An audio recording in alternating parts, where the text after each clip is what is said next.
pray, pray. In this video, I will go through the difference between these two words. The pronunciation is the same, however, they have different spellings and different meanings. Pray. Pray can be a noun or a verb. We usually use this when referring to animals.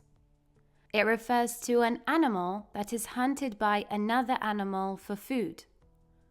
For example, the tiger stalks its prey. As a verb, it refers to the act of hunting and killing for food. For example, lions prey on deer.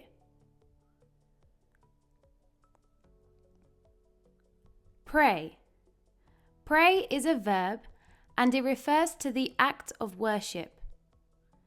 Different religions have different ways of praying or worshipping. For example, Jasmine prays 5 times a day.